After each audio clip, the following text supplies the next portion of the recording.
Hi viewers, இன்னைக்கு துவரம் பருப்பில் நான் எப்படி உருண்டை குழம்பு வைக்கிறதுன்னு பார்க்கலாம். அதுக்கு ஒரு 20 நிமிஷம் ஊற வச்சு கழுவி எடுத்துகிட்ட துவரம் பருப்பு வச்சுக்கோங்க. ஒரு கைப்பிடி அளவு முருங்கைக்கீரை, சின்ன வெங்காயம் நைஸாக கட் பண்ணி வச்சுங்க. கொஞ்சம் மஞ்சத்தூள், கொஞ்சம் மிளகாய்த்தூள், உப்பு, சோம்புத்தூள் வச்சுக்கோங்க. தாளிக்கிறதுக்கு கடுகு, வெந்தயம் வச்சுக்கோங்க.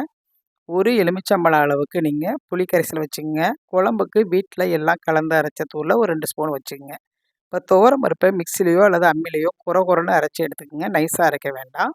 அதில் வெங்காயம், முருங்கைக்கீரை, மஞ்சத்தூள், மிளகாய்த்தூள், உப்பு, சோம்புத்தூள் இது எல்லாத்தையும் போட்டு நல்லா பிசைஞ்சிக்கங்க.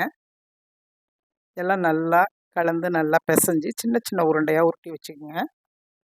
நான் இன்றைக்கி 2 பேர் சாப்பிட்ற அளவுக்கு தான் செஞ்சுருக்கேன். உங்களுக்கு தேவைன்னா நீங்கள் கூடுதலாக பருப்பு சேர்த்து செஞ்சுக்கலாம்.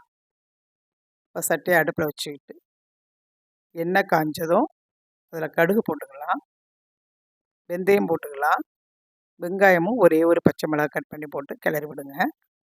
அது செவந்து வரும்போது தக்காளி பழம் ஒரு பழம் வச்சுருக்கோம் இல்லையா, அதை நான் மிக்சியில் சுற்றி வச்சுருப்பேன் எப்போவுமே. ஏன்னா குழம்பும் கொஞ்சம் திக்னஸ் இருக்கும், நல்லாவும் இருக்கும். அதை நல்லா கிளறி விடுங்க. செவந்து வரும்போது இப்போ புளி கரைசலோட நம்ம வீட்டில் கலந்து அரைச்ச தூளும் நான் கலந்து வச்சுருக்கேன், அதையும் எடுத்து ஊற்றிக்கலாம். இதை நல்லா கரண்டியால் கிளறி விட்டு மூடி வச்சிடலாம்.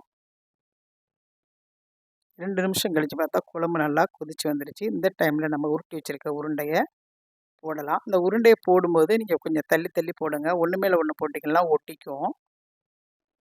இந்த குழம்பு நம்ம 2 விதமாக செய்யலாம். புளி கரைச்சும் செய்யலாம், புளி கரைக்காமல் குருமா குழம்பு மாதிரியும் செய்யலாம். உருண்டையை போட்டு மூடி வச்சுருங்க. இப்போ 2 நிமிஷம் கழித்து பார்த்தீங்கன்னா குழம்பு ரெடி ஆகிடுச்சு. இந்த டைமில் நீங்கள் கருவேப்பிலை சேர்த்துக்கலாம். கருவேப்பிலை சேர்த்துட்டு நீங்கள் அடுப்பை ஆஃப் பண்ணிடலாம்.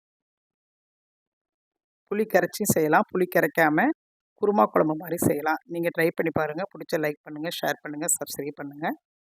தேங்க்ஸ் ஃபார் வாட்சிங். தேங்க்யூ.